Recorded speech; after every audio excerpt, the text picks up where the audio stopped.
السلام علیکم ناظرین، جہاں زیب عباسی ایک نئے یوٹیوب پروگرام کے ساتھ حاضر ہے۔ Supreme Court procedure and rules act 2023 جس میں یہ قانون پارلیمنٹ کی جانب سے منظور کیا گیا کہ جو چیف جسٹس آف پاکستان کو جو از خود نوٹس لینے کا اختیار ہے، اس معاملے کے اوپر باضابطہ طور کے اوپر ایک رولز یا طریقہ کار وضع کیا گیا اس لاء پہ۔ جس طرح سے آپ نے دیکھا کہ چیف جسٹس عمر عطا بندیال کی سربراہی میں 8 رکنی بینچ نے اس قانون کو جو اب جی بنا ہی نہیں تھا، پرپوز لاء تھا، مجوزہ قانون، اس کے اوپر حکم امتناع جاری کر دیا، اسٹے دے دیا، اور یہ کہا جی کہ اس کے اوپر جو امپلیمنٹیشن ہے وہ نہ کیا جائے۔ اور گزشتہ سماعت کا جو آرڈر تھا اس میں تمام پولیٹیکل پارٹیز کو نوٹسز جاری کیے گئے تھے۔ اس کے ساتھ ساتھ پولیٹیکل پارٹیز کو نوٹسز جاری کرنے کے ساتھ ساتھ سپریم کورٹ بار ایسوسی ایشن اور پاکستان بار کونسل کو بھی نوٹسز جاری کیے گئے تھے اور ان سے بھی جواب طلب کیا تھا۔ تو اس کے اوپر کافی زیادہ سوالات اٹھائے گئے، اعتراضات کیے گئے کہ قانون بنانا پارلیمنٹ کی اختیار ہے، پارلیمنٹ کا کہ اس اختیار کو، اور وہ بھی ایک ایسا لاء جو بھی بنا ہی نہیں ہے، اس کو قبل از وقت اس طرح سے اس کے اوپر اسٹے دے دینا اور اس کو روکنا، اس پہ امپلیمنٹیشن، اس کے اوپر بہت زیادہ کرٹیسزم کیا گیا جوڈیشری کے اوپر۔ چیف جسٹس عمر عطا بندیال کی سربراہی میں یہ 8 ججز تھے جو اس بینچ میں شامل ہیں۔ 8 ججز کا بینچ بنا کر ایک طرح سے یہ بھی کہا گیا کہ چیف جسٹس آف پاکستان نے اپنی اسٹرینتھ کو ظاہر کیا ہے، یعنی کہ وہ اکثریت میں ہیں 8 ججز، کیونکہ اس وقت کل strength supreme Court of Pakistan کے جو کل ججز کی تعداد ہے وہ 15 ہے۔ تو یہ کہا گیا جی کہ یہ 8 ججز چیف جسٹس آف پاکستان نے اپنے ساتھ ملا کے یہ ایک میسیج دیا ہے کہ دیکھیں ہم آج بھی اکثریت میں ہیں، ہم آج بھی کیونکہ 8 ججز ایک طرف ہیں اور 7 ایک طرف ہیں۔ تو بہرحال جو آرڈر آیا اس میں بھی ہم نے دیکھا کہ کوئی ڈائسنٹ یا کوئی اختلافی ویو نہیں تھا۔ اب پولیٹیکل پارٹیز کی جانب سے کیا موقف اختیار کیا جائے گا؟ ظاہری بات ہے جو حکمران اتحادی جماعتیں ہیں، پاکستان مسلم لیگ نون، اس کے علاوہ پاکستان پیپلز پارٹی اور JUIF یہ تو وہ پولیٹیکل پارٹیز ہیں جنہوں نے جو اس بل کے حق میں تھے اور اس میں ان کا کردار بھی تھا پارلیمنٹ میں۔ پاکستان تحریک انصاف سپریم کورٹ میں بھی اس بل کے مخالفت میں اپنا ویو پیش کرے گی۔ اس کی وجہ آپ جانتے ہیں کہ ان کے پاس ایک جواز تو یہ ہے جی کہ ہم پارلیمنٹ میں ہی نہیں ہیں اور ہم پارلیمنٹ سے باہر ہیں۔ یہ الگ بات ہے کہ یہ ان کی اپنا ہی فیصلہ ہے اور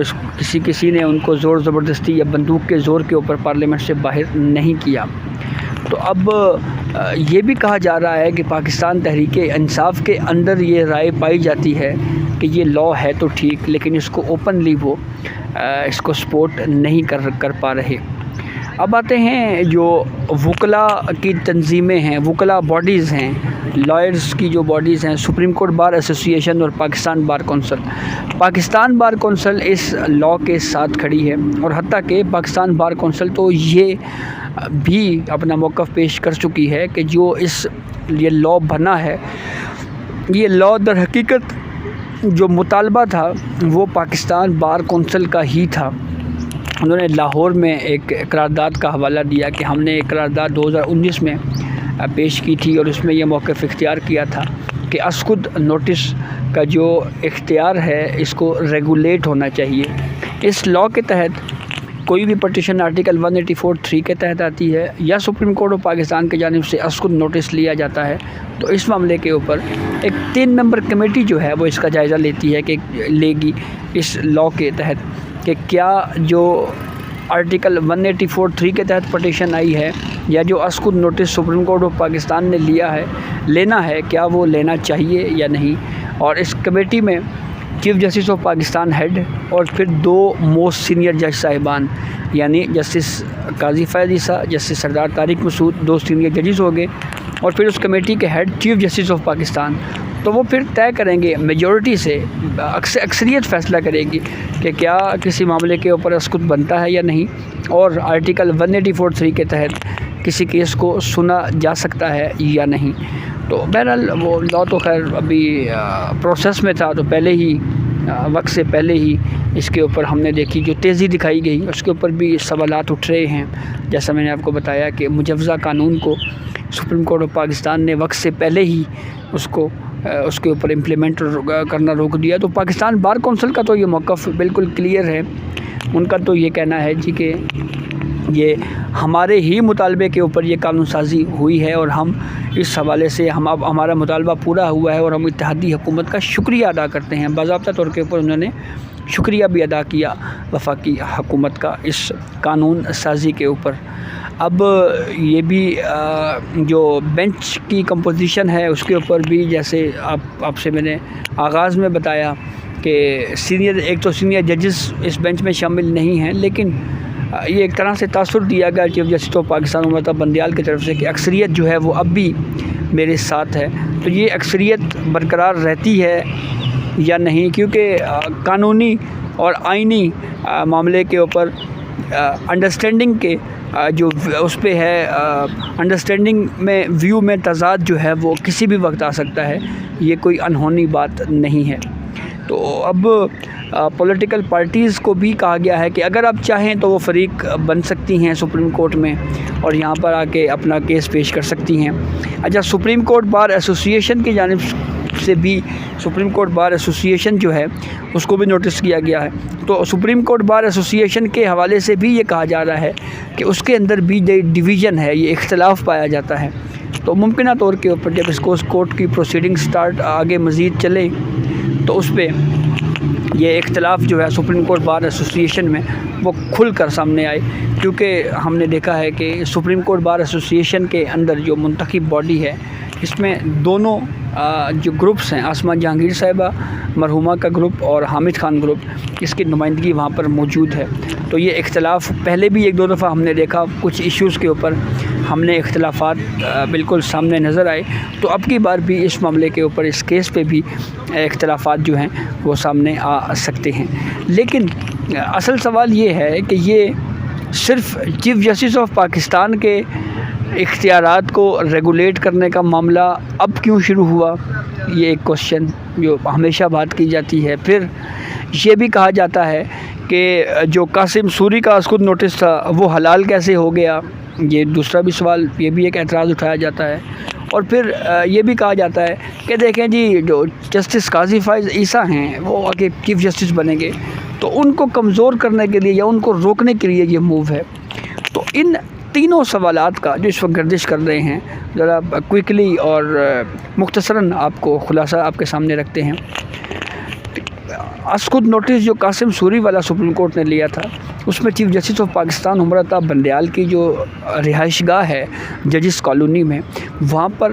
ایک میٹنگ ہوئی تھی، اور اس میٹنگ میں 12 ججز تھے، اور ان 12 ججز نے متفقہ یہ رائے دی تھی کہ خود نوٹس لیا جانا چاہیے۔ وہ کسی سول کیس میں 2 ججوں نے کوئی ویو نہیں دیا تھا کہ خود نوٹس لینا چاہیے، یا کوئی پراکسی پٹیشن نہیں آئی تھی، وہ 12 ججز کے اتفاق رائے سے خود نوٹس لیا گیا تھا، نمبر 1۔ نمبر 2 کہ جسٹس قاضی فائز عیسیٰ کو ویک کرنے کے لیے یہ قانون سازی ہو رہی ہے۔ تو 2015-16 سے، یعنی جب سے سپریم کورٹ میں جسٹس قاضی فائز عیسیٰ آئے ہیں،